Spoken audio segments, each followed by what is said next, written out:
Okay.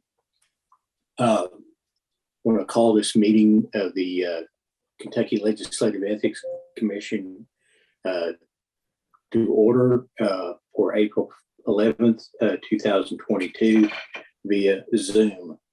And the first thing I would like to do is for Danita to do the roll call.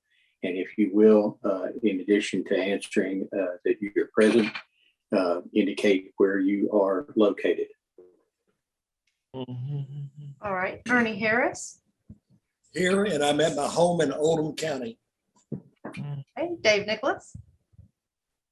Here, and I'm at my home in Franklin County. Michael Nosker. Present, and I am at my office in Somerset, Kentucky. Okay. Tanya Pullen. Present and coming to you from beautiful Greenup County. Catherine Russell. Sorry, she's.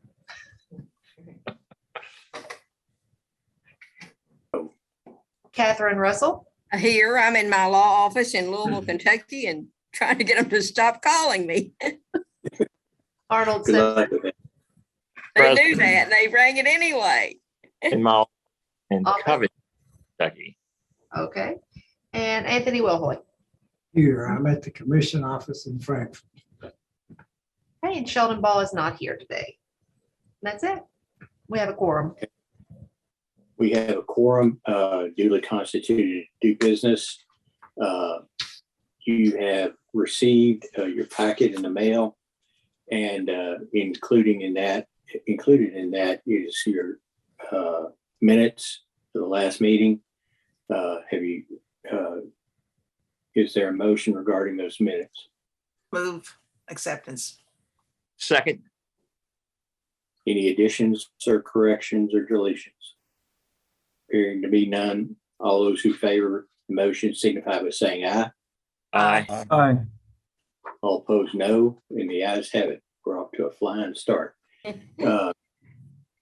Our staff report, Ms. Laura.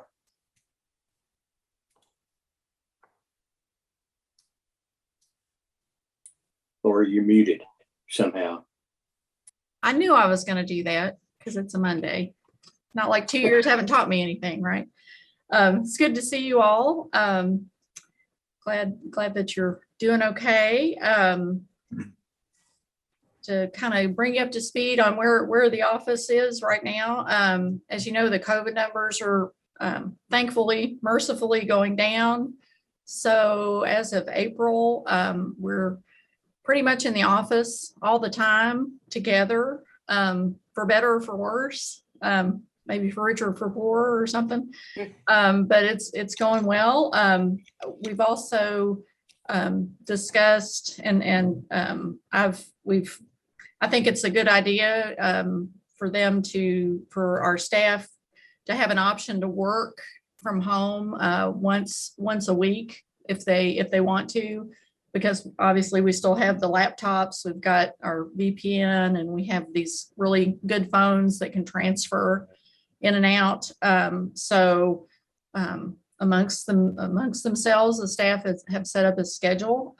Although most of them seem to be coming in, pretty much all the time anyway, but I think that's a good option. And I want to, hopefully be flexible and allow people, obviously as things come up, I mean, it's great to have that flexibility. So I'm glad we were able to do that, but it is nice to be here together and to be able to work here, which is good. Again, I can't believe it's been really 2 years since all this kind of COVID business started. And I just want to reiterate again, just how proud I am of our staff during this time. I mean, Danita and Lori and Emily, and Tom and Mark, really, I mean, they have all just stepped up again, have done a great job, have kept the office going. I mean, it's been seamless under really difficult circumstances. I mean, unprecedented circumstances. And, and it's not like everybody doesn't have their own lives and kids and things, things to do. And I just can't, can't express enough to you all what good work they do for the commission and just what good people they are. I mean, they're just so flexible and trying to meet all this. And really we've done, I mean, the commission has, done everything it's supposed to do, I think. So I just think that's great. And again, we're hoping to, come back together and, it's a little strange to come back in the office all together. But strange in a good way. I'm glad that it's happening. So we're doing that. And two, they went through re-registration. Lori and Danita did. Emily had to do all the candidate and legislative filings in February, and all that was kind of a, all together, all hands on deck kind of thing for them. And they just did a great job. And again, we, amidst, everything else going on, the sessions, we had the highest number of employers register actually. So, a lot more, people to deal with and making sure that everything goes the way it should. So that's great. Turning to the budget, we've got Tom Hampton has put the budget in there for us, for you all, the financial statement. And then behind it, the financial statement, he said everything is good, just going like it should. Behind that is a copy of the legislative budget as passed by the General Assembly. And of course, that's our budget. So Tom worked with LRC staff and, knock on wood, it's always, fine. I mean, everybody else gets all exercised about the other budgets, and then ours gets done, which is great. If you look in there, you'll notice that there's a salary adjustment provided for Legislative Research Commission staff, which will be the same as the executive branch staff. And that will be 8% in the upcoming fiscal year. So that's for that first fiscal year. Well, since it says LRC staff, we're not technically that. We're independent, but we're also a legislative agency. But what we usually do, what the practice has been, is that for things like that, we follow what they do for LRC staff. So, and if you all agree and you want to also offer us that 8%, the commission would need to approve a motion to provide that 8% starting July 1. And again, that's going to be this. So that would put us the same as the legislative branch, the LRC staff, the executive branch staff, and then judicial staff, although judicial branch staff also get a $2,000 one-time increase, and then the 8% for that upcoming fiscal year. So Motion for the approval of an 8% salary increase, which is the same as LRC and executive branch staff, if that's appropriate. That is appropriate. And there's a second. We have a great opportunity and to reward our staff. We have a great staff, and anytime they talk about a raise, then we want to raise our hand. So we're going to be there if you all vote for this. Are there any questions or concerns or debate? Not. All who favor the motion to extend an 8% raise to our staff based on the budget. All those in favor signify by saying aye. Aye. All those opposed, no. The ayes have it. And can I get a loan? Well, mine's already taken up via inflation, so, yeah. Huh. Yeah, And talk, and in the second year of the budget, I just wanted to let you know this too. So the executive branch is, which again, the legislative usually follows, the second year of the budget, second fiscal year, there'll be an additional adjustment based on a classification and compensation study, at least for the executive branch. So it's an undetermined number. Since you all have set up a salary committee that meets usually in September, again, that would seem to be, that same process if you all decide to do that. And I know you are looking at comparisons. At that time, of course, you're free to do that. And also when, it will actually be helpful for us because I think the executive branch study is supposed to be done in like this July. So that'll also give some figures, that they could be helpful when that committee looks at it. But you all don't have to take any action on that second fiscal year, but we'll put it on your radar screen. The only thing is you may want to think about it right now. You all were doing the recommendations in September, and it might be good to get it on the same fiscal year. Tom Hampton and I had some talk about that, but that's we need to talk about that a little bit more to bring you all a recommendation on the timing at least. But anyway, so I think on the budget part, Chair Nicholas, did you want to do a motion to just accept the report? I kind of skipped over that. that's okay. You've seen the financial report. Is there a motion that we approve? So moved. Second. All those who favor the motion signify by saying aye. Aye. Aye. All those opposed, no. The ayes have it, and it is so ordered. Let's see. Emily and I are going to be doing some training tomorrow for the Central Kentucky Association of Governmental Accountants. And so that on ethics, so that'll be good. Let's see, turning to legislation, again, more legislation. Today is the last veto day. And as you know, the General Assembly will come back for its last 2 days on Wednesday and Thursday of this week.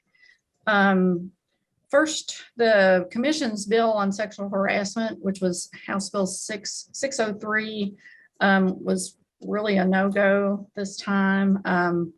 I think between the budget and some other really high-profile, several high-profile things, I think it just kind of got, I think they got bogged down on all those other things. And, so in the short session, again, I'll try to talk with them some more. They've also done this rules change where they don't automatically send things to, they don't refer to committees automatically like they used to, or within 3 or 5 days. So it didn't even go to committee. I tried to talk with the chair about that, but I think they had a lot of heavy lifting. So, again, we'll just try again. Let's see, the second item, this House Bill 740, which was a campaign finance filing bill, changing how many times they have to file, candidates have to file their campaign finance disclosures at the last minute, as sometimes this happens. There was a provision put in that would allow, would take out the prohibition against legislators receiving PAC and employer donations during the session, but only for those legislative members who are also statewide candidates. So, for their candidacy for that. The PAC and the employer, just for some history, the PAC and employer provisions, saying you couldn't give those during the session. That was passed pretty recently in 2014, along with the no cup of coffee provisions.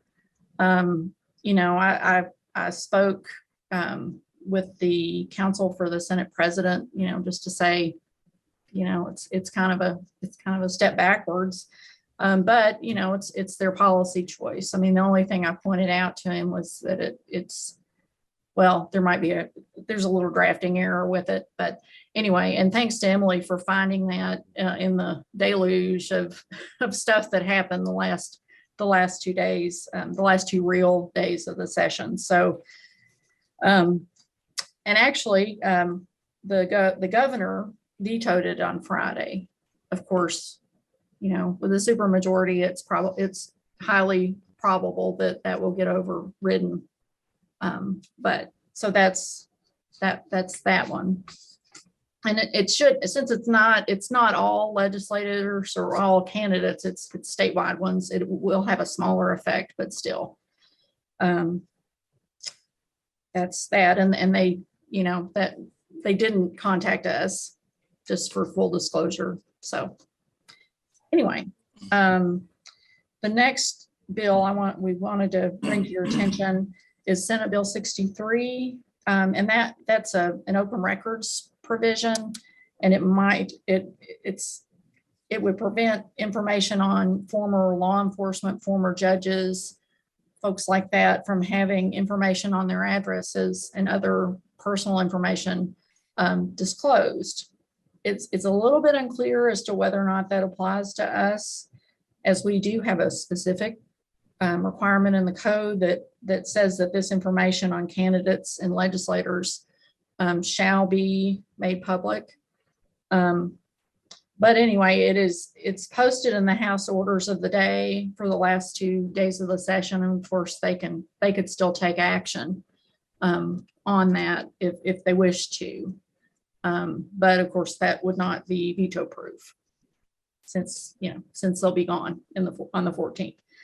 And again, the only other one I wanted to point out to you all is House Bill 453, which actually is a good bill for open meetings. And we're going to be looking at it and seeing, if we have to change any of our processes, but it does make it a lot more flexible in terms of using virtual options, which obviously we hope we can still continue, for people who want to, Zoom in. Although I think what we want to do is go back to at least the staff being in the annex for the meetings, again, subject to, things that might happen. It is really good that now that we're all comfortable with virtual technology, although I don't know how it works. I don't want to know how it works, but when it does work, it's pretty good. So anyway, and that's pretty much that on the legislation front. Does anybody have any questions or no? Okay, good. And then of course we've got all of our informals in there, and then a packet from last time. So sorry to overwhelm you with all the paper, but again, we just want you to know, what the questions are, and two, if we are going astray or running amok, as my mom used to say, please, call us and say, I don't understand why you wrote it that way, or just, explain to me. So happy to do that. But, of course, lots to do with, campaigns are going to happen this year for the legislature, and trying to get people registered that might not have been properly registered and things like that. So that's pretty much the thumbnail sketch of that. So do y'all have any questions about if there are particular questions, about informals, we probably need to do that in executive session. If you mention names and things like that. So I have a general question. It's not really relative about the topic of our activities on local races. It was a mention of a prior commission decision that seems to indicate we cannot participate in state elections or local elections. But the way I read it, we can make contributions to candidates, which seems to be a conflict, because is that not really furthering their Mhm. quest for office? Yeah, I mean, I can look at that. I'd be happy to look at that. Yeah.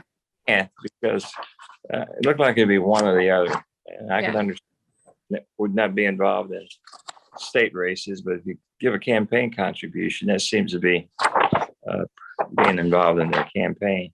So Okay. Yeah, I'd be happy to look at that. just curious. Okay. Great. And if I might add also, Sure. Go ahead.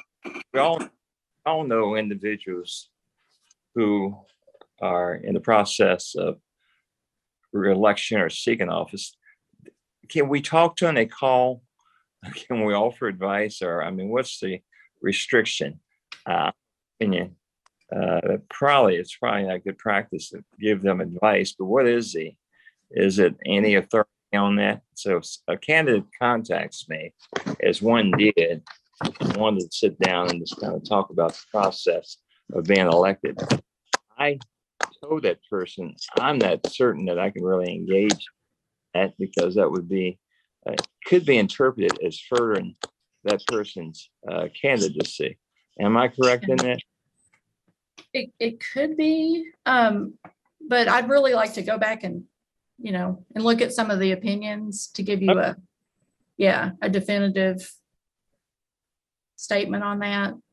Okay, fine. I like Thank to you. research stuff before but that's a really good question. So just basically talking to him about the process. Right. Yeah. Okay. I'm happy to do that. Yeah. Okay. Yeah. It's actually, I used it as a convenient way to get around being involved in someone's candidacy. When I told them that I was a member of the Legislative Ethics Commission, and I wasn't going to show any kind of favoritism or that sort of thing. I don't have any idea if that was right according to the law, but it helped me get out of a bad situation. So I used it, and it worked out fine. When I saw that opinion, the interpretation of a prior opinion, it made me pause, because I ended people that I could not make a contribution. It was prohibited by our code, and I wanted to be a good commissioner. Yeah. Sure. Yeah, I'll look at that. Okay, fine. Thank you. Great. Sometimes the law comes in handy. It does. Yeah. Okay. And that's all I have on that. If we want to go to executive session, unless anybody has something else, then. Okay, pursuant to KRS 61.8101 sub K sub L and KRS 6.686 sub 2, the chair would entertain a motion that the commission go into closed session to discuss confidential complaints and, if necessary, any confidential advisory opinions. So moved. Is there a second? Second. Okay, motion made and seconded. All